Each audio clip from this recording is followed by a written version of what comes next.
Sewakan busana maneka warna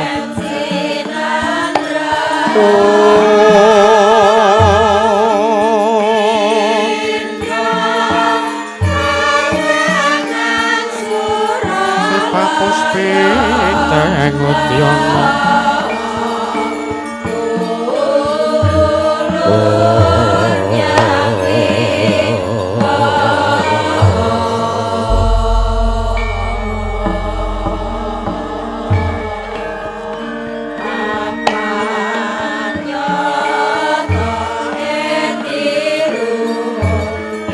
Mareka den prayitna semurire heka balik Setyane kandhayane Trisanya Parama Sasi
Permana manguswa nyong ambrengangan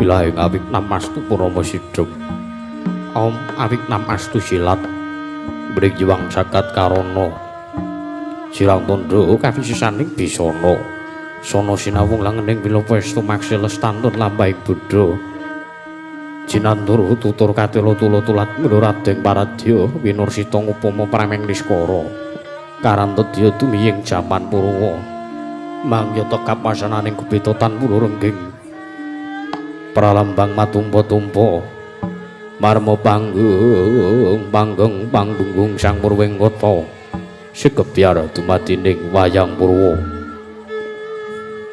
purwakaning kandha linarik nuting basa duking kunemu surasa yen narasaya karaos mlat sarira akrasa wani uruhing diri rasa rumangsa ing rumangsani lir jalma ngilukaca Jarwe wis rinakop saing carita becik wis gumelar jroning pagliran ya Gusti Jatine amriksani pagelaran ringgit Purwa Surya Candra ndarumyang Kartika wis kinurba drateng kawasa sahari ratri angitri bawana pura teking tuk sina gilir kepanti teman dadi petanganing dina sasi warsi windu kang sarta abad tetunglan tangkar tumangkar kaya sindarambun kaya jawah pating rembyah dadya padhang ing kutu-kutu walang atoga burun wana myang burun toya dadya branatan pawicalan padang trawan sinari Sang Hyang Retnawi ingkang arsa marbawani jagat mungguing jagat pitantuk mungup-mungup mungguing kalingan pukir abang mrengangah lamun kaek syayah dilat-dilata bumi saya dangu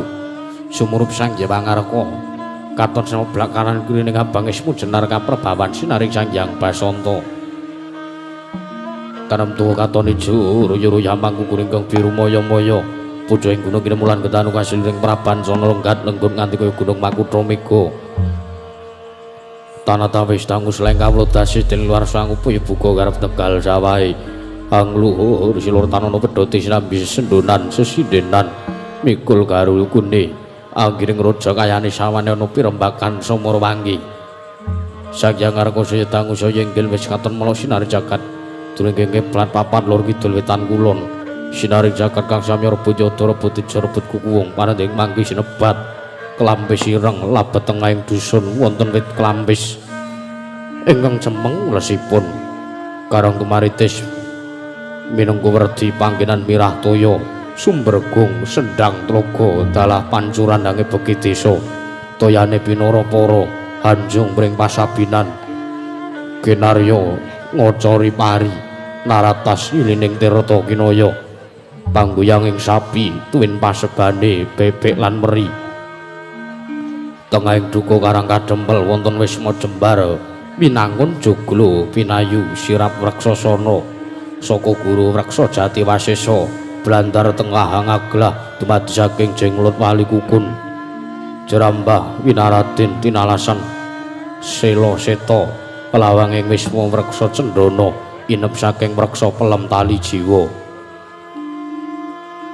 taritisan kinandungan gere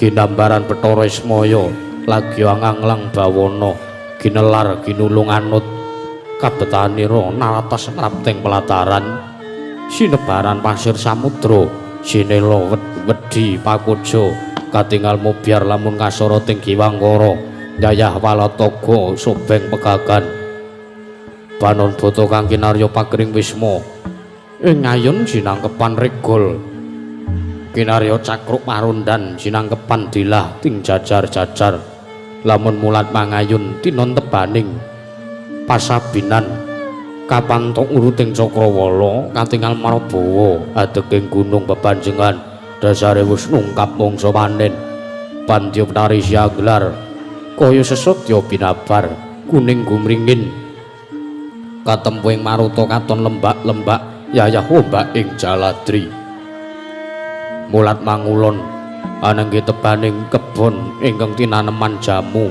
lan pon-pon mulat mangetan saking wit-witan nganti kaya alas tutupan mulat mengalor tinon taneman sarwa genjah nenggih klapa gading pelem golek mana lagi lan tali jiwa saben wisma sinung kandhang kinarya miyara Rajawaya dadi asri endahing bali griya wisma joglo ingkang kinembong ijeming gegodhongan anenggih punika sudunging lurah ingkang pinisepuhaken ing Karang Kadempel nama Kyai Lurah Semar Nayantaka Badranaya Saronsari Duda Manang Munung Jurudyah Punta Prasanta Janggan Semara Santa ya Boga Sampir ya Boga Jati inggih Sang Wismaya pramila sesebatan Semar amengku werdi wis datan kasamaran dhateng obah sing kahanan Nayantaka kalamun sisah wedanane yayah Kunarpa Badranaya kalamun manggih suka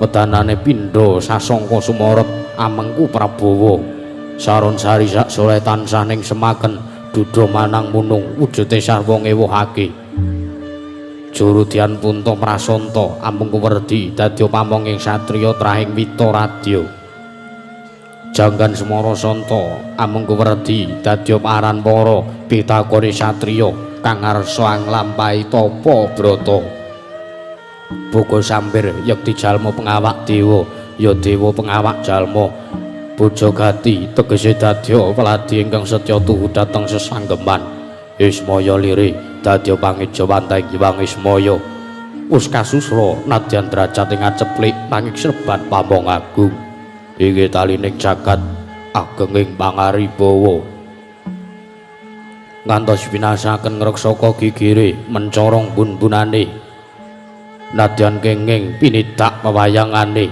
sahari ratri muhung damel suka akarya nak tiasing sasoma datan ngendhak gununging liyan kuncarane nganti den wastani jimat bisa ngucap pusaka kang bisa kandha nalika dinten Setu Kliwon wulan kasuda wancine tabuh sanga enjing kelolah Semar katingal lenggah ing pendopo ngadhep tepoci kula batu pacitan uwi gembili ingkang kepareng caket mangarsa nenggih punika putra pembayun Karang Kadempel nama Kilurah Nala Gareng ya Cakrawangsa ya Pegat Waja ya Pancal Pamor ya Wiryat Meja Braja Lintang inggih Sang Rangga Cetut Kuda Parawinaya Sang Das Karyana sumambung bisa manira putra panengah saking Pecukilan nama Kilurah Petruk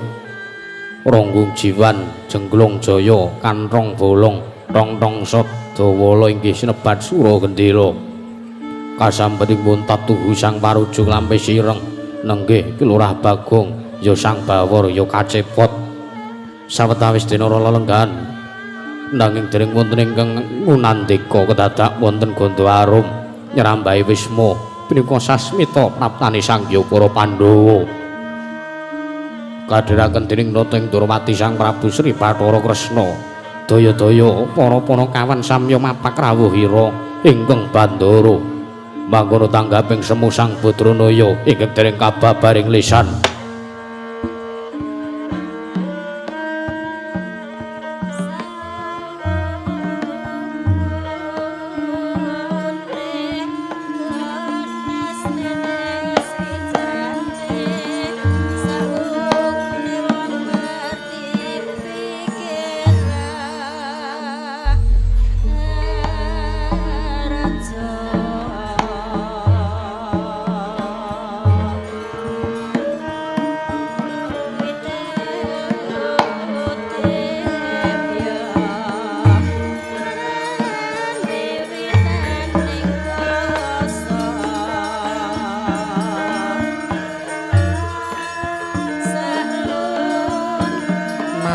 den prayitna semuri reka balik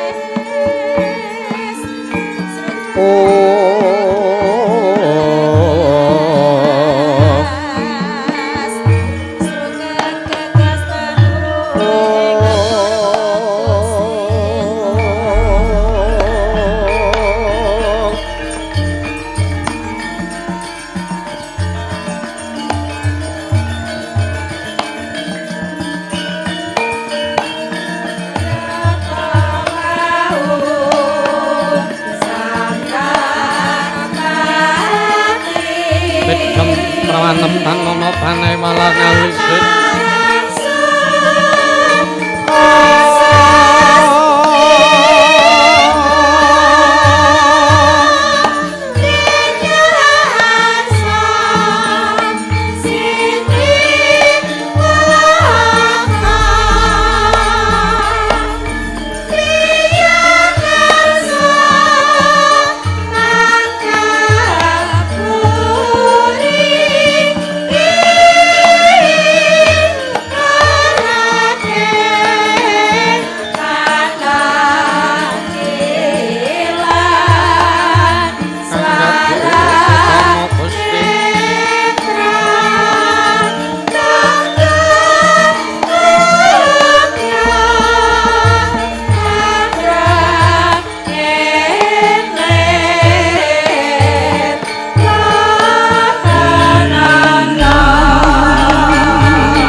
Sutama Gusti sasongko kasongan surya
Tinon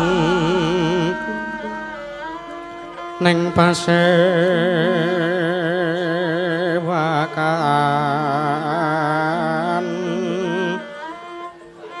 Pusana Sutra kang maneka warna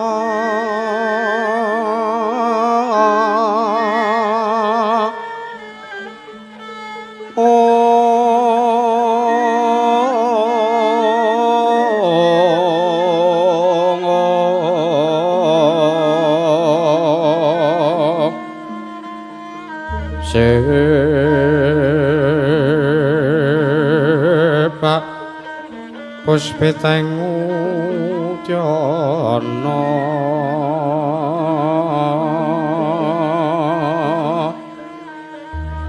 Myang panjrah sarwa rukma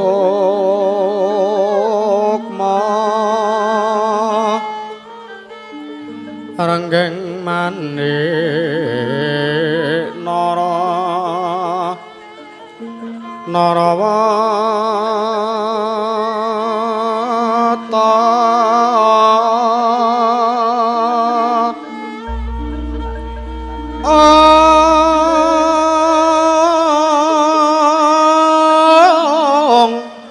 Apra prabanya sumirat Apra prabanya kang sumirat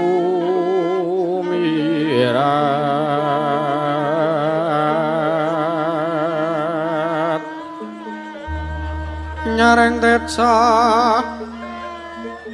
lelewaran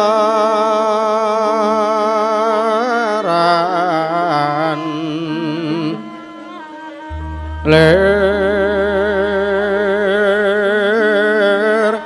ke lace sereng dadet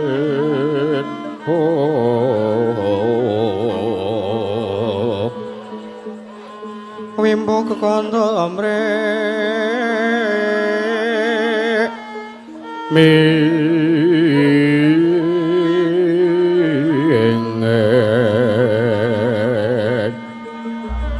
kati uping maruta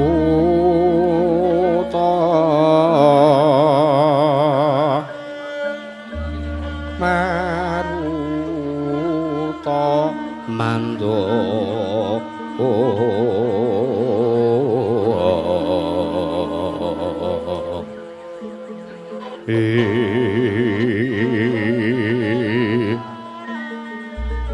separan kang mangambar ongas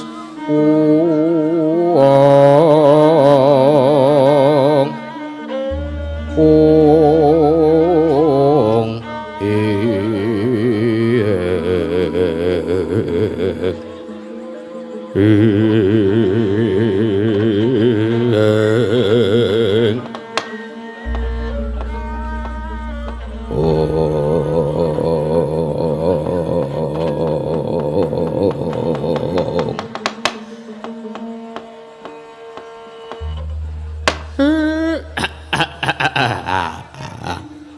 kekek ukek sak dolita mel kula nuwun sewu sinuwun prasasat kadedene kejugrukan Wukir Sari lepaning samudra madu manah kula awit tanpa kanthi kanyana-nyana ning atasipun namung sak sudung kula mung sak gubuke Semar kula niki wong ora duwe kula niki mung wong tani kula niki mung wong kawula cilik derajat kula menika namung batur mung punakawan teka karawuhan priyagung mboten pangling menika bendara kula sinuwun Puntadewa alih sinuwun Ndarawati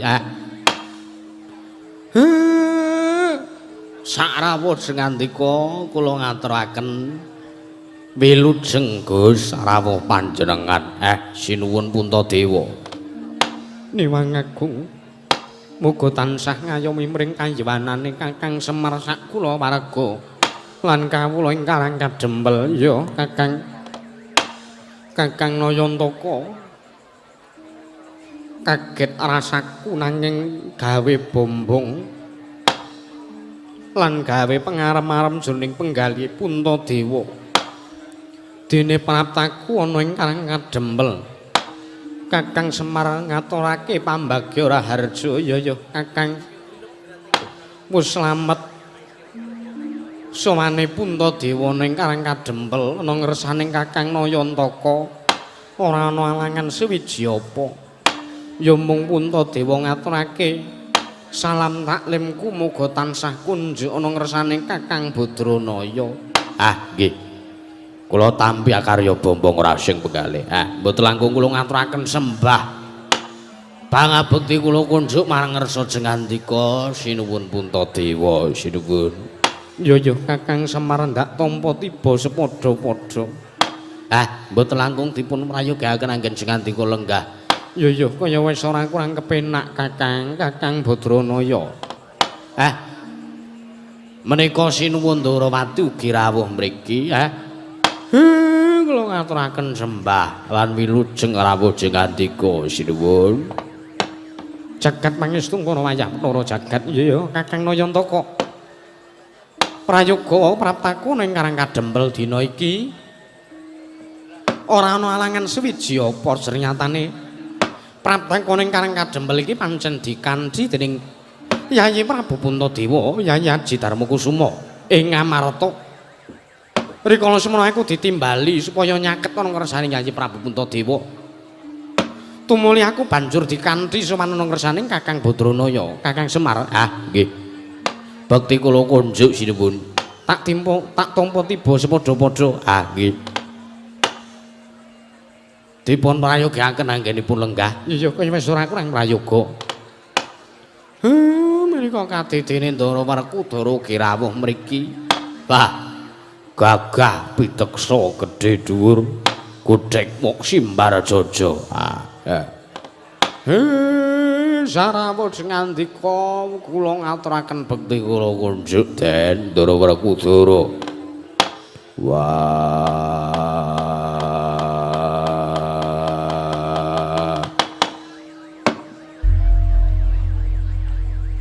yo Dipol kowe ngaturake pambagya raharja karo Werkudara ora karang kadempel dina sak mengko iki tak tampa karya bombong penggalihku slamet tekaku ana ngersane Dipol ya Nayantaka kakangku ya mung aku ngaturake basaku katura lan sembahku ana ngersane Dipol kakangku mengke riyen ampun ngowah-wayadat dire piye mengke riyen to Mang petung kanthi nalar sing ganep cobi dipetung derajat kula kasta kula menika kula niku ning kawula cilik kula niki ming wong ora duwe kula niki ming wong aceprik lah kok sampean ngaturke sembah kalih kula wong sampean niku bendara kula panjenengan menika kedahipun ingkang kula ngabekti kedahe kula sing ngaturke bekti kalih sampean mboten kok kula Semar, wonten timbalan. Panjen iya tata lair yen dadi sawang. Kanthi netra lair, dripala kakangku kuwi panjen nuwun sewu ya mung wujuding wong aceplik, wong panakawan, wong sing ora duweni derajat lan pangkat. Nanging tumrap Werkudara ndasawang kanthi paninggal batin. Pangit jawantahe Kakang Badranaya ya dipol. Kowe ora liya kaya dene sembe Sang Hyang Wismaya. Mula aku kudu tansah ngabekti karo Dipol kakangku. Lajeng mengke walat napa dosa napa sing ajeng kula tampa, sing ajeng kula sandhang ngantos kula wantun nampi sembahipun Ndara Werkudara. Wah, rasah kagian palang ati. Nom Werkudara bangane Semar wis tamponen. Nggih. Kula kok malah deg-degan. Nggih Gus, Ndara Werkudara. Kula tampi akarya bombong raos sing penggalih dawah sami-sami Gus. Kakang Semar, aku ngaturake salam taklim lan aku ngaturake basaku sartane sembahku ana ngersane Kakang Badranaya. Ndara Warjuna kok ugi sami kalih Kang Raka. Iya. Merga pancen Kakang Semar kuwi sing gedhe lelabuhane tumrap Arjuna. Mula aja walang ati tampanen sembah Arjuna. Mugi mboten malati kula tampi dawah sami-sami. Mboten langkung sarawuhipun Gusti kula. Sekawan wonten ing mriki mugi tansah kasukecakaken Gus. Iya Kakang Semar kaya wis ora kurang prayoga. Iya Kakang Semar kaya wis ora kurang kepenak. Yo Dipol kakangku kaya wis ora kurang kepenak. Iya Kakang Nayantaka kaya wis ora kurang prayoga praptaku sowan kono ngersaning Kakang Semar. Role nala gareng Petruk apa dene Bagong. Kowe atura bekti mbagekno. Wajibe kowe iki abdi kudu ngaturake sembah karo bendara. Wah. Ndara Puntadewa. Iya nala gareng. Nggih. Wilujeng sinuwun. Iya selamat tekaku, Pak. Ketinggal mencorong. Tejane perbawane gedhe, ya, Tru? Iya. Lho ratu ki nek pancen ratu sing suci tenan ya ngono kuwi. Ha iya. Mulane kuwi, heeh. Ning ya ana apa? Ya ana sesuatu. Kowe iki kok ora genah. Ha ya wis engko tak critani. Heeh. Bekti kula kunjuk sinuwun Puntadewa. Iya nala gareng tak tampa pangestuku tampanana. Kula punika jimat. Paripe ndayuning kasantosan. Sinuwun Ndarawati bekti kula kunjuk sinuwun. Ya nala gareng tak tampa. Pangestuku tampanana. Nggih, kula punika jimat. Ndara Werkudara. Bekti kula kunjuk Ndara Werkudara. Ya nala gareng tak tampa pangestuku tampanana. Nggih. Kula punika jimat paripe dadi kasantosan. Ndara Arjuna. Kula ngaturaken bekti kula kunjuk Ndara Arjuna. Ya nala gareng pangestuku tampanana. Nggih. Sinuwun Puntadewa, sinuwun Ndarawati, Ndara Werkudara kalih Ndara Arjuna bekti kula kunjuk. Lho. Atik ngiras ta, Tru? Amen cepet. Kowe iki kesuwen dadak siji-siji ngenteni le nyauri kesuwen. Wah, jan wis ora. Ya Petruk kancung bolong tak tampa. Ya Petruk tak tampa. Ya Petruk tak tampa. Ya Petruk tak tampa. Nggih. Kula antu-antu pangestu paduka. Sinuwun. Kula lho. Cak ki kok nganeh-nganeh. Nganeh-aneh piye? Biasane dikon wis sok mrengkel.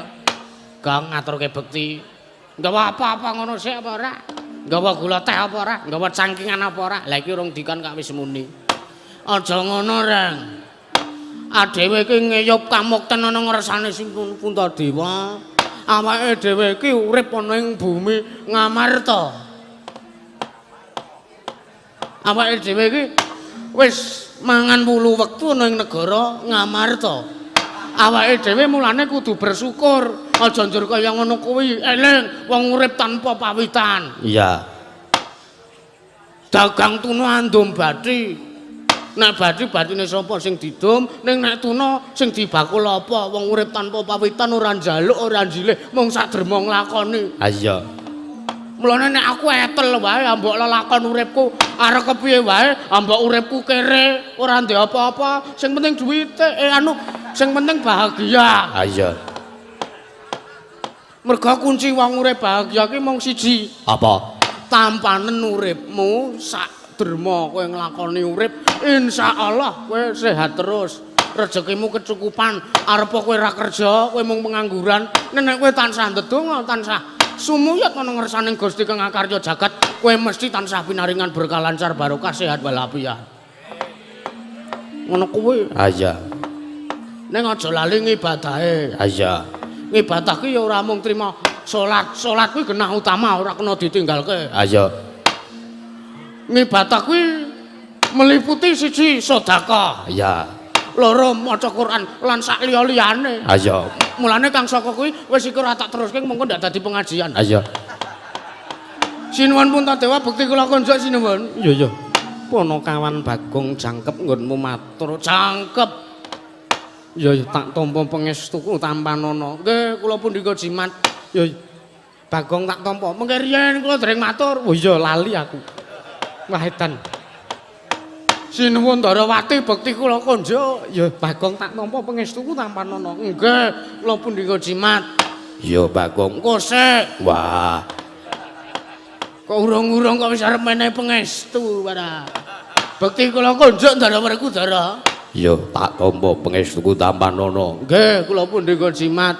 Ndara Janaka bekti kula konjuk. Ya Ponokawan Bagong sing banget ndak tresnani. Wah, asik.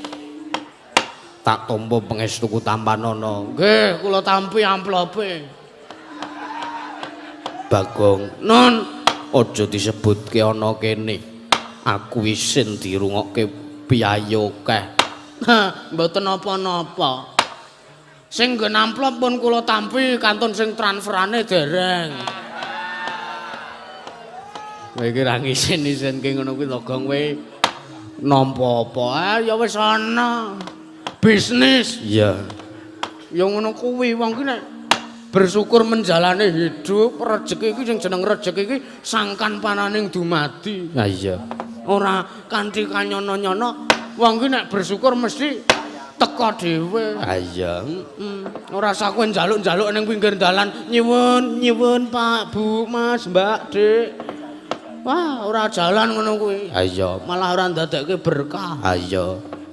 Nek kanthi kowe mensyukuri urip lan nikmatmu sing diparingke Gusti, insyaallah Iya. waton kowe budidaya Iya. mesti bakal diparingi karo sing gawe urip. Iya.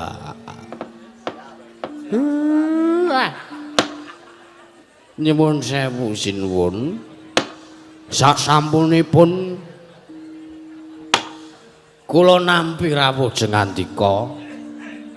Niki pahit niku. Ah, niku pahit. Kowe iki ra ganggu sik to iki bapak arep matur. Ya ora nggo dolanan cangkem. Ha kowe iki risih ora. Bagong menengo sik. Nggih, Bapak. Sak sampunipun kula nampi rawuh jengandika Gusti kula ingkang sinuwun. Ingkang sinuwun. Damel kaget penggalih kula dene kula nampi rawuh jengandika. Monggo mboten kados dene adat ingkang sampun. Ning atasipun kula niku namung derajatipun batur tartentu mbok bilih menawi jengandika nggadahi bot repot utawi jengandika kepengin tandang karyanipun ingkang abdi pun Semar tartentu kula kedahipun dipun timbali wonten negaring Amarta. Lah kok malah jengandika rawuh teng mriki. Kaget kula sinuwun. Monggo kahanan ngomah kula niki ora diduwen. Wedang ya mung sakanane, teh cenceman dek ingi kula nggo melih. Kula mung sarwa sarwi kekirangan pacitan kula nggih ming sega aking ming gogek ngoten niki sak entene. Kula niki rumaos isin, kula niki rumangsa rendah. Derajat kula ming Panakawan kok kula dirawuhi priyayi agung ki leh kula arep nyuga nganggo apa? Mila sinuwun. Kula aturi paring dawuh ingkang tetela. Rawuh sing ngandika wonten mriki menika wigatosipun menapa sinuwun? Kula nyadhong dawuh. Kakang Semar, wonten timbalan. Aja ngrembug bab perkara suguhan. Sayekti yen to pancen niatku sak kadang sowan ana ngresane Kakang Badranaya iki pancen ana wigati. Lan ya mung Kakang Badranaya sing ndak butuhake.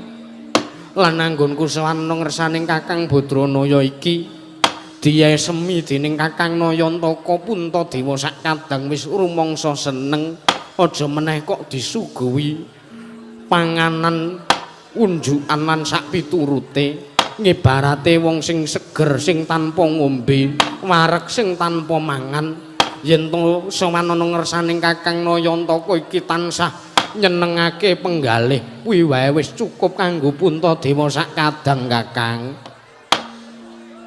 Ngerti mau tak tukokne martabak. Gawe iki kok ya ora ngerti nek sinuwun Puntadewa rawuh. Lah reti aku mlayu ning ngawen sedilit nuku martabak. Ha ya wae iki ya wis sakanane ora. Kok kowe ora kabar-kabar. Mau ki Ndara Arjuna, tak kira ki Ndara Arjuna WA aku ki mung karo rene dhewe. Jebul kok nganti sak kadang. Ya mbok menawa ana wigati mir dangunen mir. Iya. Mbok menawa SK arep medhun. Iya. Rasa mikir sing werna-werna sik kowe. Matur sembah nuwun. Bahagia ingkang tanpa upami ingkang kula raosaken, Gus. Salajengipun wonten maring dawuh menapa kula nedya nyadhong dawuh, Gus. Kakang Semar, wonten timbalan. Kena ngapa to sababe dene Puntadewa sawana ngersaning Kakang Nayantaka. Merga pancen telung candra sing ndak rasakake iki atiku katon suwung, Kakang. Lha pripun? Liripun kados pundi dene sing ngendika kados mekaten. Kuwi anu kae lho, Pak. Sinuwun Puntadewa ki rumangsa dalane rame atiku sepi. Ngono kae lho. Kuwi ana sesuatu kuwi. Wah, koyoke galau kuwi, galau ditakoni wae. Kenging menapa kok sing ngendika kados ngaten sinuwun. Sebab jalaran pusana tulung candra 10 dina ri kalungguhan dina sak mengko iki garwaku ya Prameswari negara ing Amarata ya kuwi diajeng utawa Yayi Wara Drupadi garwaku puncat saka negara Ngamarta.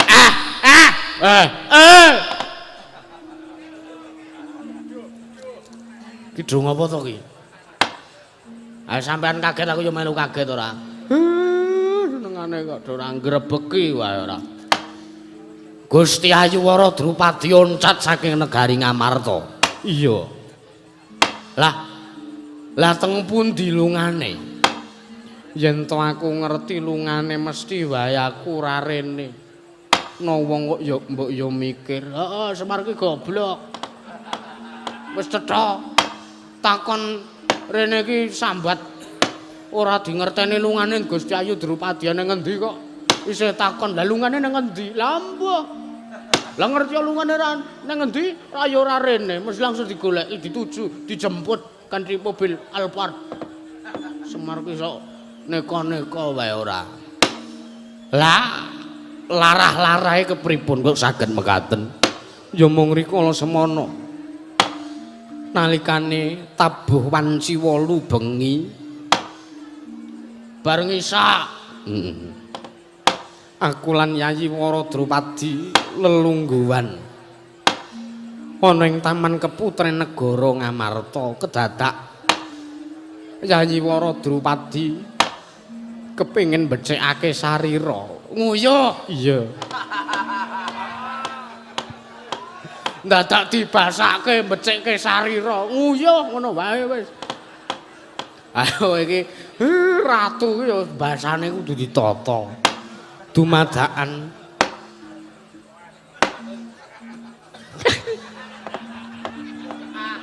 ora do ngono kuwi ta terusan. Pun mang teruske. Iya. Dumadakan nganti jam 10 bengi. Yayi Wara Drupadi ora bali mringku narepanku. Ndak goleki ana ing pakiwan ora ana. Banjur aku mesthekake marang kadangku ing panengahing Jodipati nunggul pawenang apa. Mbak Yumu Wara Drupadi ning Jodipati Werkudara muni yen ta ora ana. Arjuna ya ngono sebab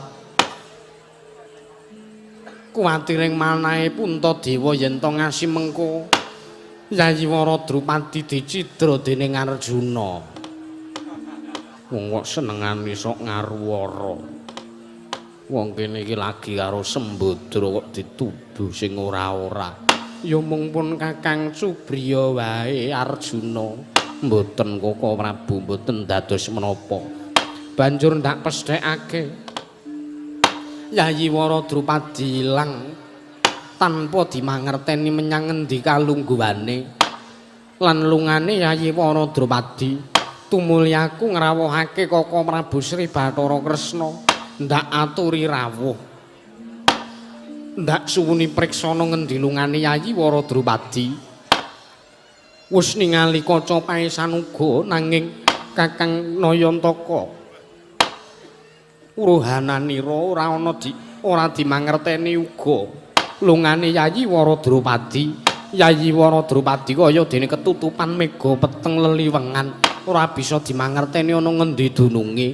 Banjur aku kelawan Koko Prabu Kresna nganti supayane sowan ana ngersaning Nayantaka sing ora liya wigati gandeng Kakang Semar kuwi jimat kang bisa ngucap pusaka kang bisa kandha. Mula kang saka kuwi aku njaluk iga pratikel ana ngersaning Kakang Nayantaka, Kakang Badranaya, Anjrenggang Puspita arum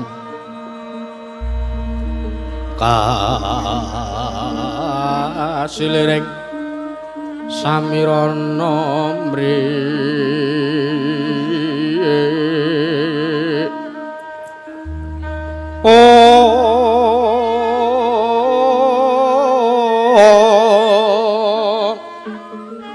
sakar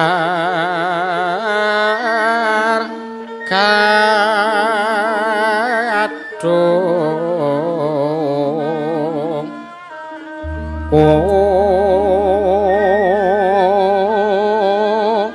ngas gandanya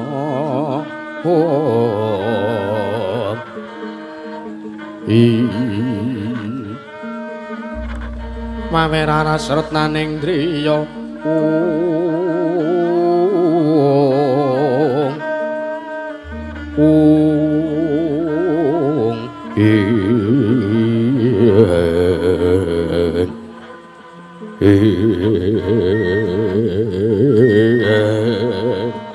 akono dandan sing ayu menora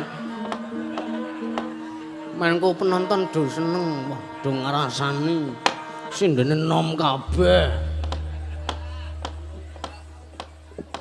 Kowe iki malah omong apa ora? Nuwun sewu sinuwun lah kok malah mengherankan kula rumaos kaget ning atasipun kula menika mung batur. Kula niki mung wong ora duwe. Lah kula niki mung wong ora ngerti apa-apa. Ibarate kula niki wong sing lumaku ora nganggo sendal. Lah kok sampean malah takon bab ngilmu kawasisan, ngilmu kawaskitan. Panjenengan nyuwun priksa wonten pundi dunungipun Gusti Yayi Wara Drupadi? Lah nek ngaten niku kula mboten saged ngaturke karang Semar niki aja kok peninggal batin. Mata kula niki men minus 20. Kok arak goleki sing ndlesep-ndlesep.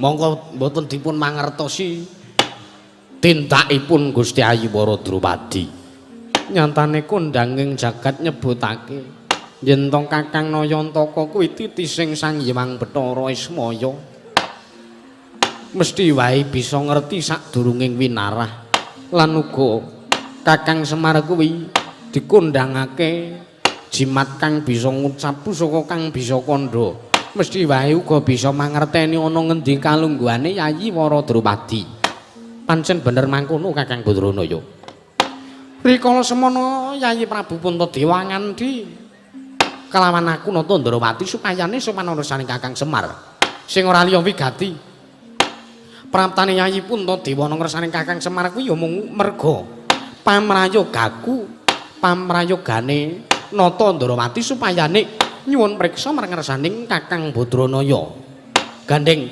Kakang Badranaya kuwi uga pangejawanting Sang Hyang Bathara Ismaya mula ku uga tansah mangerteni sak mobah musiking Yayi Wara Drupadi Yayi Ratu Wara Drupadi menyang ngendi mesti wae Kakang Semar bisa mangerteni ya dipol pancen kuwi bener nadyanto dradane Semar kuwi wong-wong aceplik wong loro saudra telu saurupan nanging yen to bab kawasisan bab kawasitan mesti wae dipol kakangku go mangerteni iya Kakang Semar ndak tulung kanthi banget ndak jaluk kanthi banget marata diagi Kakang Badranaya gawe asrana supayane Kakang Mbok Ayiwara Drupadi sok diagi kundur bali mring kunarepane Kangka Prabu Puntadewa Kakang Badranaya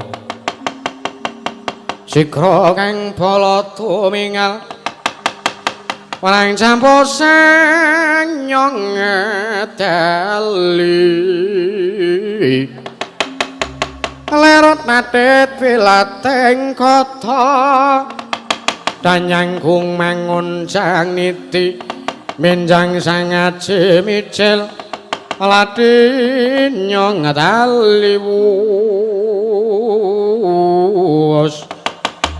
tresna Surawilangga kaya buta singa wragil pasti jangga dendanya mangambek baya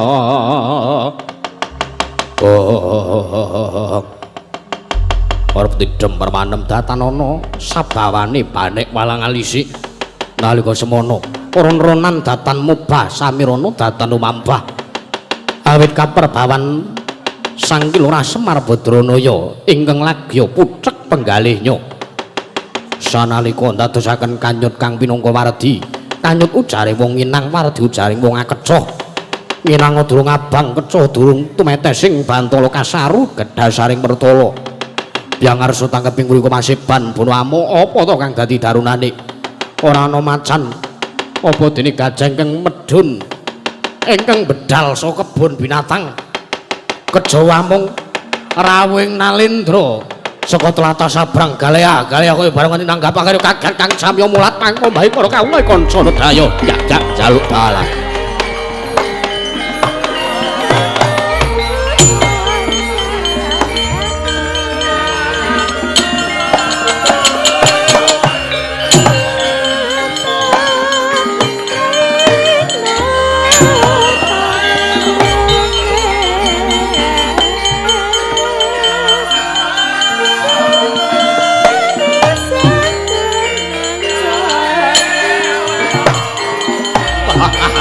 Nuwun.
Sinongwati caket kinari among mbak lumembak ombak ing samudra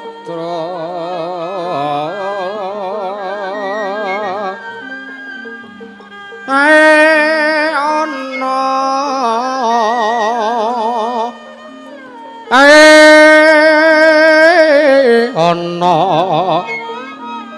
bali lumut hamre kanggang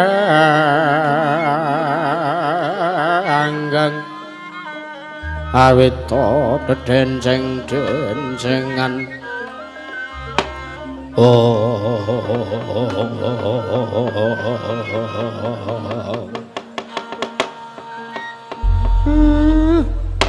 lah kok mengagetkan ki basa apa mbok sing cetha ta mir iki ra nang kene iki sing rawuh ki priyayi-priyayi sepuh kabeh iki kok mengagetkan dengkele atos iki gawe kaget ning atase tole aku urung rambung malah aku urung sempet urung kok bermatur ana ngersane bendaramu sing nyuwun mriksa ana ngendi kalungguhane Gusti Ayu Wara Drupadi modar arek kleru arek aku ki wong Gunung Kidul muni bayung ya basung muni bayem ya basem muni ayu cantik wedi keblegong ngene kok lah kok iki trole kusik iki kok ana wong mabior sandangane nala gareng apa iki kancamu wah udu aneh aku kan dikanca outfit kaya ngono aku ki meng kathok lepis ora ganti-ganti kok dhisik wah kuwi lho was mambior kalunge emas wah tumpuk 5 edian sugih wah kupinge dipersing emas nganti gloyor wah tindikane wah sedan irunge nganti kaya ngono mau aku tak sawang mesem kok ketinggal katok kelop untune jebul dipager emas jebule ya wah sugih iki Pak sugih ora duwe kancaku ming wong kere-kere kok aku kok kekancan karo wong sugih iki harus ditendang dasku kon lungguh iya sing mburi men ketok iya mesti ana sing ngati iya Petruk apa iki kancamu dudu Pak anu sanes wong aku ki ra ndek kanca kaya ngono kuwi kanca-kancaku ku ya akeh-akeh gentho mongko kuwi nek tak sawang kok wah sandangane katon nabior iki ratu sugih tenan ora Pak kudu kancaku nala sapa ora Bagong apa iki kancamu dole tuh kancaku ki lemu-lemu padha aku kancaku ki ya bangsa bronjong mentok ngono-ngono kuwi iya utuh aku ora ndek kanca kaya ngono kuwi tur nek iki wong kuwi ki Nalendra Resik kok iya nek kancaku ki wah kanca-kancaku jenis kabeh aku tahu kelepetan dosane ning alhamdulillah wis iso mari iya ayo nek ora sing ngajari ya kanca-kancamu kuwi kanca-kancaku iya wis pokoke nganggur lunga wong telu aku bronjong mentok rani kuwi wis pembahasannya wis di luar nalar iya lah iya to tenan kuwi iya wis anggere mobil siji sine wong papat kuwi wis ora nek sing genah iya wis kancaku ya mung kuwi iya kepepet liyane ya berarti Liondrayan iya kepethuk ning dalan terus bareng iya ora aku ora duwe kanca ngono kuwi Pak iya mengke riyen sinuwun kula nuwun sewu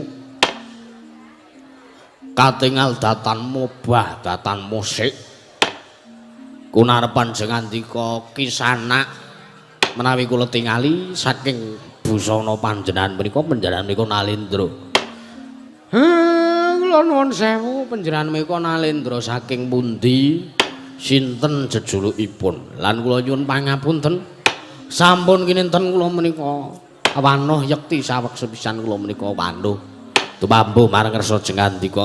Sinuwun Kisana, panjenengan menika Nalendra saking pundi Kisana? Lah kok meneng wae? Kula nuwun sewu. Kisana panjenengan menika Nalendra saking pundi? Sinten jejulukipun Kisana? Wah, micek kuwi fix genah. Ora ngono kuwi to orang iki Ratu Agung ora. Iki ora tak gugah. Oh, lah meremno kok riyip-riyip matane ora.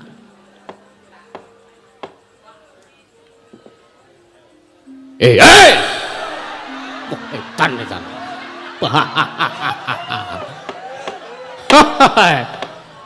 Wah, edan. Agi wae makler ira wong wedok ayune ora sama. Lah kok digugah lehku Nendra keparat. So sing aku mau. Kula. Wah, edan. Sekarang sampean ki ditimbali bapak kok malah turu ra. Wah. Lali aku wah edan. Wah, nggih wonten dawuh. Nuwun sewu Kisana. Napa jenengan niku capek kok dugi ngriki sare. Wah, edan. Wah, edan. Ya pancen dina iki aku akeh gawean. Wingi sedina rakor pendamping budaya. Kesel ora sebaene biyo-biyo. Arep rene iki mau aku pijet. Wesik. Apa ya bener kene iki omahe sing jenenge Sumar.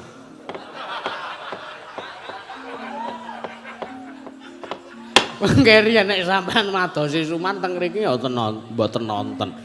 Mriki niki omahe Semar Badranaya. Lah iya, Semar Badranaya. Waduh. Di Ngapura. Wah, kleru leh ku nyebut. Apa ngene iki omahe Semar? Nggih teng mriki omah kula, gubuk kula mboten wonten kalih nggih teng mriki. Sinuwun, wah edan. Ning atase kowe tak sawang saka lehmu nyandang nganggo kowe iki mung wong sarwa-sarwi serba ada. Sarwa-sarwi prasaja lah kok iya kowe ndek pendhapa kaya ngene. Wah, ampuh. Iki nek dienggo wayangan, wah, mantep. Apik tenan Semar. Nggih. Sagatuk-gatuk kula. Nggih niki leh kula nyelengi ketriyen tuku cagak siji. Taun iki tuku cagak siji, taun ngarepe tuku cagak meneh. Njur mengke dari tahun ke tahun mengke nglumpuk dados pendhapa kaya ngeten iki nggih sak rupa-rupane. Ora. Iki jan apik tenan pendapamu. Pendapamu jan apik tenan. Piye? Ya mongko emane ana pendhapa gedene semene kok. Sing separo gendeng, sing separo asbes. Pendhapa cara ngene iki. Niki niku karang kula ajeng tumbas gendeng niku danane pun mepet. Pun tek-tekan kula ngedoli napa-napa mergo anak kula si ndower niku kalah lae judi online. Nganti dol-dolan apa-apa. Kula niku urip sengsara gara-gara wedhus siji nika. Nganti ora deduwen. Wah, ya ora mokal. Yen to kowe uripmu ngrekoso, mongko aku percaya kowe iki jaring ngetutke Pandhawa. Pandhawa kuwi wong sing sugih. Herbondo Bandu seprapat jagat kuwi karepe para Pandhawa. Mula kang saka kuwi aku ngalem lehmu gawe Pandhawa. Matur sembah nuwun. Nggih sak rupa-rupa wong niki dereng dicet. Ora apa-apa. Nek urung dicet kuwi malah ketok kesan alamine entuk Semar. Alamine entuk naturalistik. Nggih, naturalistik. Iya. Aja kaget mergo aku ki cah seni rupa. Mula aku sithik oke aku yo ngerti bab perkayunan ngene aku yo ngerti. Wah, edan. Suwunanmu saka kayu sono keling. Nggih sak gaduk-gaduk kula niku nggen pekarangan kula enten sekedhik terus kula damel suwunan. Wah, edan aku iso gedene semono. Yo. Kraton kuwi ora ngasih semene gedene. Yo, tak alem Semar, tak alem. Mengke riyen panjenengan menika nalindra saking pundi? Saurunge aku njuk ngapura nek aku ora basa karo kowe mergo pancen nuwun sewu yen to dititi saka kalungguhane derajat lan pangkat. Aku lan kowe kuwi dhuwur derajatku timbane derajatmu. Mula kang saka kuwi di ngapura yen to aku ora basa karo kowe mergo mengko nek aku basa karo kowe mundak kowe gedhe ndasmu kowe gembelo. Nggih mboten napa-napa. Mboten masalah kula niku wonge nrimonan kok sinuwun. Ya. Nek kowe sudi mestani karo aku iki nalindring panggang kencana jejulukku Prabu Lokayanti.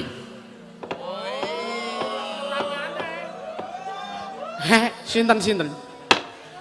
Prabu Marwiyanti gundule nalindring panggang kencana ngisi ing samudra jejulukku Prabu Lokayanti. Prabu Lokayanti. Ya. Wah. Mula kok ngelendi di sawang.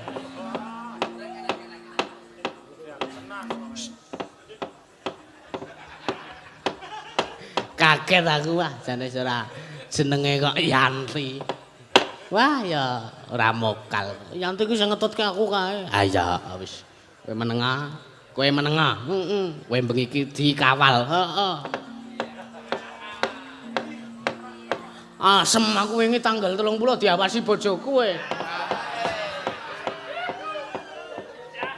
Tak sawangi monengen iki wis kaya ora ana sapa-sapa kae kok tak sawang gek ceglek tak ulu ngono. Barang ngono kok ana sing muni siji. Loro. Wah, sengsara aku ora bebas aku. Anak bojoku nyusul jebule wah jan tobat. Prabu Lokayanti. Iya. Aku nalindring pangkang kencana Prabu Lokayanti. Wontene wigatosipun wonten ing mriki. Sepisan aku tilik marang karaharjanmu, ternyatane kowe iki dikondhangke Pamong Agung. Kowe iki dikondhangke Pamong Agung, kowe iki dikondhangke Pamong sejati. Mergo kowe uga wis nampa wahyu pamonging sejati. Kowe iki wong kondhang. Kowe iki wong kondhang arep kowe iki wong ora duwe derajat pangkat, ibarate kowe iki mung wong tani ning jenengmu ki ambabar arum sak indenging Nuswantara. Sak indenging tanah Jawa ki sapa sing ora ngerti karo kowe? Lah banjur kabar sing wis sumebar parata kowe mau tekan negaraku ing panggang kencana ngisi ing samudra ana ing omahe utawa kedhatone Prabu Lokayanti. Nggih. Mula kang saka kuwi Semar. Prapta kowe ning kene iki mbutuhke karo kowe tulungono aku ya Semar, tulungono aku. Pripun? Nek jenengan ajeng nyebrak kali kula niku wong ora deduwen. Kula disebraki tangga kula men seprene dereng dibalekke kok. Bengi iki mayang. Syukur alhamdulillah mesti sesuk kowe balekke. Jare sapa? Wong le wayangan mung sambatan kok. Tanggamu lho Mir, nek bengi iki wah nek bengi iki genah cair awake dhewe. Ha iya. Ning sing bengi iki kancane dhewe sing ora melu iki dheweke sambatan saiki, dheweke mayang sambatan. Wayange nganggo wayang kerdus, mergo nek wayang kulit gapite sungu kok gapite nayang. Mergo nek pocapan mudan deres plahara. Saenekne wayang kelir teles kabeh. Ha iya. Kuwi mergo sawape. Ha iya. Sawap cangkeme. Pancen udan tresnan. Ha iya. Panjenengan Prabu Lokayanti. Iya. Aku butuh karo kowe. Tulungono aku. Tulungono aku iki wis 3 sasi. Wah, edan. Negaraku ketaman pagebluk. Negaraku taman pagebluk. Oke. Kawula sing esuk loro sore tekaning pati, sore mati esuk ora ana. Oke. Oke dadane. Banjur aku wis ngrawuhake Brahmana winasih 1000 sugata kinarya nambah rengkaning praja. Wonten uga gagar wigar antuk karya. Ora ning kiai siji wae sing iso nentremke kahanan negaraku. Njur aku bingung njur aku. Nalikane tabuh wanci jam 1 bengi utawa dini hari jam 1 esuk aku krungu jago kluruk tumuli aku nglaksanake salat tahajud. Aku entuk pituduhing Gusti yen to negaraku iso walu yen nirmala temah-jati temahing mulya. Jroning aku salat tahajud lan salat istikharah aku oleh petunjuk yen to negaraku ing panggang kencana ngisi ing samudra 3 kedheping paningal wae ditunggone karo Pamong Agung ing tanah Jawa sing ora liya kejaba ya mung Kiai Semar Badranaya ya Sang Nayantaka ya Duda Manang Munung ya Saron Sari. Wah, Semar iki penyaron to jebule. Menengo. Iki wis suwe tak rahasiake kok iki wong iki malah ngerti jenengku. Ya ben, penting ora nyebrak dalang kowe. Menengo cangkem. Mula kang saka kuwi Semar tulungono aku, Semar aku butuh tenan karo kowe. Ayo, kowe tak ganti ning negaraku ora ketang mung 3 kedheping peninggal. Kowe lungguh nang negaraku. Kowe gawe asrana tentreme waloyane negaraku ing panggang cana. Ngisi ing samudra kowe gawe asrana kabagyan kowe gawe asrana waluyaning praja aku njaluk tulung tenan ora ketang mung tulung kedheping meninggal aku njaluk tulung tenan kowe njaluk apa wae kowe bakal tak turuti kowe njaluk mobil Mercy kowe njaluk Civic Turbo kowe njaluk Pajero kabeh tak turuti omahmu iki wis apik sing separo asbes iki tak ganti gendeng kabeh aku saguh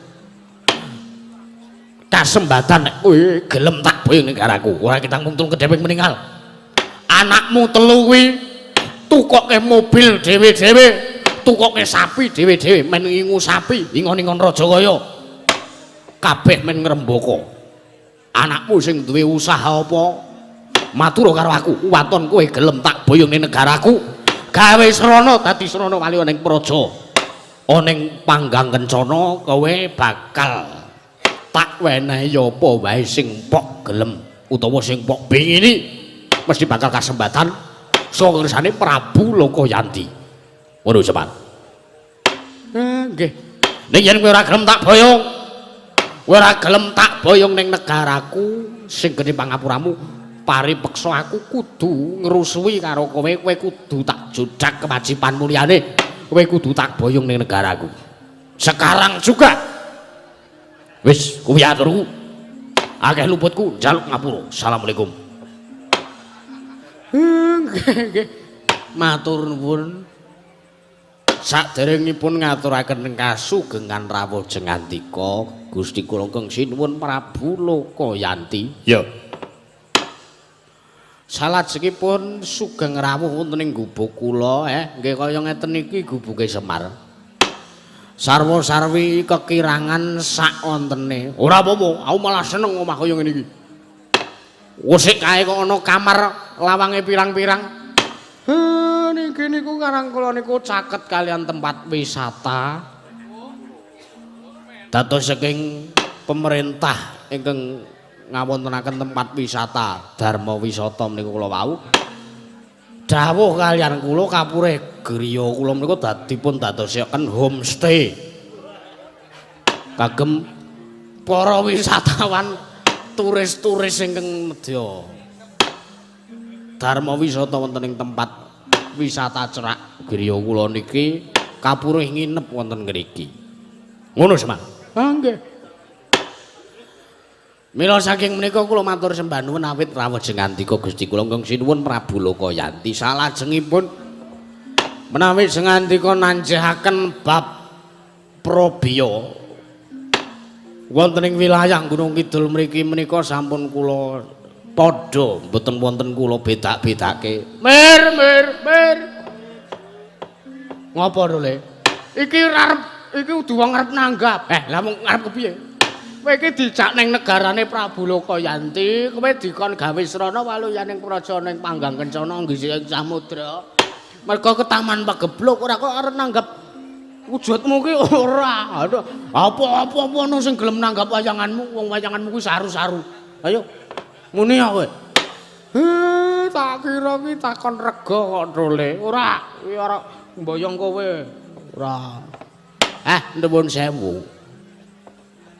Gusti kula Pandhawa gangsal cacahipun wonten rawuh wonten mriki menika ugi betahaken kaliyan kula. Lho. Sinuwun Puntadewa iki rawuh mriki gombutuke karo kowe. Ah nggih. Wigatine wigatosipun mboten sanes. Gusti Ayuwara Drupadi menika sampun 3 sasi ilang oncat saka kraton negara Ngamarta. Nuwun sewu. Kula sago sewanteng negarane sampean waton pun rampung kewajiban kula. Banjur kapan rampunge kewajiban manggon Ngupadi marang garwane nata ing Ngamarta. Kowe kula mboten saged mesthekaken marang menika. Ingkang baken menawi rampung sedina sak sampunipun rampung kula Ngupadi menika kula langsung sowan gas meluncur teng negarane sampean. Wontene rampung sesasi nggih sesasi kula nembe sowan. Wontene rampung setahun kula nggih sowan. Wontene seminggu nembe rampung kula seminggu menika kula nembe sowan marang Jengandika. Waduh. Ora iso jagake nek ngono. Ha nggih nuwun sewu. Malah kepara nek niki mengke mboten rampung. Sing gedhe pangapura Jengandika kula mboten saged sowan wonten negare Paduka Gusti kula ingkang sinuwun Prabu Lokayanti sinuwun. Caca muntaplir kinentap duka yayasinepe netra kocak ngondarandir caca bang mawingo wingo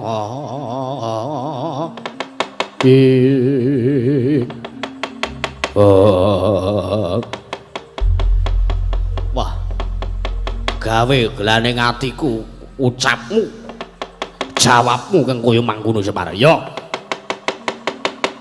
Nek kowe bloko karo aku, nek kowe wegah sowaning negaraku, kowe mung karek omong rasakan berkudeng. Aku kuwi sing ndek kewajiban iki. Kula sing ndek kewajiban iki niku. Nek rampung setahun kula tak sowan setahun, nek mboten rampung kula ora iso sowan teng negarane sampean. Apa apik kaya ngono kuwi? Ngelake atiku kowe Semar. Nyatanipun nggih saged kula ngaten. Nek rampunge nggih setahun kula sowane setahun. Nek wonten mboten setahun rampung nggih ngentosi sak rampung kula panjenengan kedah ngantri selak modar kawula sak negaraku. Iki ngibarate nggone ke Taman Pagebluk iki wis stadium akhir. Lah kowe malah muni delangap-delangap cangkemmu kowe muni nek ora rampung ya ora arep sowan kowe gawe gelaning atiku. Lajeng ngrasa panjenengan kados pundi? Kowe kudu tak rudha paripeksa. Dina iki kowe kudu sowan negaraku. Kowe kudu sowan negaraku, kowe kudu gelem, kowe kudu manut tak boyong ning negaraku Panggang Kencana sing samudra.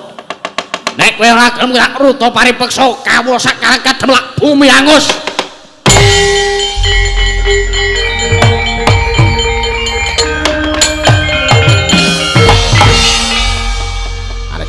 Tarik baru iblis lanat keparat. Nono gareng arep ngopo? Meneng. Iki jenggotmu nyantoli, meneng. Meneng. Sampeyan tak belani, ora sakekan bergudeng. Semangkean Nalendra Marwiyanti. Iblis kowe. Lho. Ya ning wong kaya kelinci dengkulmu mlocot. Iki anake mbarep Semar, ayo. Muni piye kowe mau? Kowe mau muni piye? Semar nganti ora gelem tak beni negaraku. Bakal tak mruda paripeksa kawula sak karang kadempel tak gawe karang abang tak gawe sungsang bawana. Tak gawe bumi angus. Wah, Bagong merem kok ya wis kowe sing ngamuk. Apa mbok kira kowe muni ngono kuwi apa kowe ora noleh? Apa kowe ora ngerti nek ning kono mau lungguh. Atmaja pembayune Semar Badrana sing besok bakal gumanti kalunggane Semar momong tanah Jawa. Dengkele atos. Wong tanah Jawa minggat nek sing ngomong kowe. Ora iki minggu meden-medeni ora. Kowe menengo, bapak diem dulu iki tak belanane, iki tak rampungane. Lah kok sampean kaya ngono kuwi? Sampean diucap sing kaya ngono kuwi apa wis mbok pikir nyok munyok? Apa kowe wis mikir eneng kene iki ning gareng apa ora? Eneng kene ning nolo gareng apa ora? Eneng anak-anak Semar apa ora? Lah kok sampean waton ngucap, kowe ora gelem tak boyong kamu tak karang abang. Lho iki Lin Mas karang kadempel. Aja waton bisa ngucap kowe, semangkean kowe. Wah, ora wedi karo dapurmu. Arek kowe ora wedi karo aku. Ayo nang ngendi papan neter katekan. Ayo metu njowo laden ana kridaku marang. Oh, semangkean ora.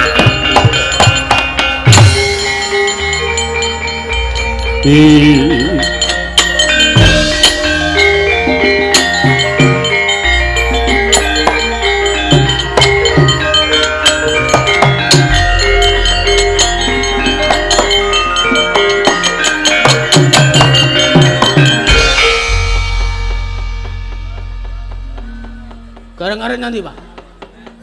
Ratu kae mau ditantang karo Gareng. Wah, edan. Gareng ki mong kaya ngono kae arep mungsa ratu gedhe dhuwur kae mau. Heeh. Wah, kok keliwat pakartine Gareng. Hah. Njur iki piye iki kanane wis kriwikan dadi grojokan guyon dadi tangisan. Lho kok sike. Orang-orang ini pada datang ke sini mau diapain kalau gak disuruh ngundurke ratu kae mau, ora tak takon. Kowe iki wis pirang tahun wae labuh karo Pandhawa. Lah nek wong-wong iki kok roh sampean kerepotan, lah kok diem aja. Hai, ratu macam apa? Ora eling kalau sampean nyoblos dhisik. Ora. Ora ngawur suaramu. Sinuwun. Apa Bagong? Wah, sampean ngerti kanane Nala Gareng le nantang ratu kae mau? Iya, aku ngerti. Wah, edan. Ki ora tak akal. Ndara Arjuna. Apa? Apa sampean ikhlas nek weruh Nala Gareng dipiloro karo ratu kae mau? Ora ikhlas. Sampean mboten nrimaken? Ora, aku ora trima. Cobi. Sampean ki wis pirang taun bae dilabuhi karo Nala Gareng. Wis ora iso dipetung taune, wis suwe banget. Lah nggih. Dadi nek Nala Gareng lara-lara, aku ora trima. Nek Nala Gareng mati, aku layat. Waduh. Tak kira ki arep melu golek dalaning pati apa? Sampeyan lahir batin nggone tresna karo Nala Gareng. Iya, aku lahir batin tresna karo Nala Gareng. Lah saiki Nala Gareng duwe kesusahan. Kok sampean meneng wae iki? Apa sampean ora ndek perasaan? Waduh, edan. Aku ki wong sing kepiye? Ngatasi sing belani aku meneng wae. Nah. Ngono to metu kono to diundurke ratune. Ndara bariku Ndara. Apa? Sampeyan kelingan mboten jaman sampeyan dilabuhi Gareng? Ora kelingan. Lho, piye to ki? Jaman sampeyan isih wujud bungkus. Jaman sampeyan di salah keteng tengah ngalas. Tek berasa ngara. Ah sampean ora kelingan nek sing nunggoki sinten? Gareng Den. Sing nunggoki Gareng. Iki aja ngasi iki mengko Ndara Werkudara sing tesih wujud bungkus menika direka daya dening mungsuh. Lah sing nunggu niku Nala Gareng nganti mati-matian Nala Gareng niku arep dipangan macan barang. Apa ya ngono? Ngono. Matur nuwun lengun cali amplop matur nuwun. Sampeyan kok weruh nala gareng arep di pulasara karo Ratu Kemo, sampeyan meneng bae. Lha apa kuwi? Nek ngono nala gareng nglabuhi karo aku. Nglabuhi karo sampeyan coba ta. Coba nek sampeyan ora dilabuhi karo nala gareng, sampeyan dhisik wujud bungkus. Sampeyan wis pecah bungkuse, sampeyan ora sida urip ning alam donya, ora sida dadi satriya ing Jodipati Raden Roni Wahyudi. Niku sampeyan mangeling-eling niku. Sing mbela sampeyan niku nala gareng bae ora bae nala gareng arupa wujude kaya kelinci. Ning nika ampuh tenan. Nek ngono nala gareng duwe lelabuhan karo aku. Lah duwe lelabuhan wae gedhe. Wah, edan. Aku kudu nulungi karo nala gareng. Nah, rak ngono, padhing kanane.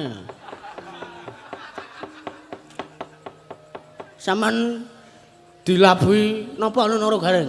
Akeh banget. Kok mboten belani? Nek aku iso perang ngono, apa nggih pun jenengan lenggah teng mriki mawon, pun. Nggo kula kanthi teng mriki nggo. Pun lenggah teng mriku. Pun teng mriku mawon sae-sae mawon. Iya. Saman dilabuhi napa ale nala gareng? Ha akeh banget. Jaman nalikane ono aku disingetake ning Widara Kandang. Heeh, jaman melu Mbah Kuwat. Ana ing Widara Kandang. Bapa Sagopa, Ibu Sagopi sing nglabuhi aku nala gareng. Lah, kula ya melu kae, aku ya melu. Aku ya melu kae. Apa iya? Enggak. Aku ora tau weruh irungmu. Wah, kula iki karang irung kula pesek dadi ra ketok. Sampeyan labuhane kathah tumrap apa nala gareng labuhane kathah tumrap sampean. Ha akeh banget. Saiki gareng arep dipulasa karo ratu kae mau kok. Sampeyan meneng wae. Waduh, nek ngono aku duwe utang budi karo nala gareng. Lah duwe wae akeh banget. Waduh, edan. Ora nyangka yen to nala gareng duwe labuhan kang gedhe karo Kresna. Wes, piye Mer? Tentrem kahanane Mer. Nek ngono wis dukun budal dhewe-dhewe wae. Kakangmu nala gareng diawat-awati lho. Siap awat-awatane lah. Ayo truk melu. Ayo.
Kocloke iso-iso eling akali bendarane aku ki ngerti kae mau jane mau ngapusi mergo wedi le nandangi ratu kae mau ning ora apa-apa. Cah kaya ngono iki dilegani wae, diyani wae. Wah edan-edan. Teko kahanane kriwikan dadi grojokan gegoyo dadi tangisan Werkudara lan Janaka sing prayitna ngati-ati kae Prabu Lokayanti. Kae Nalendra sing digdaya lho Werkudara lan Arjuna.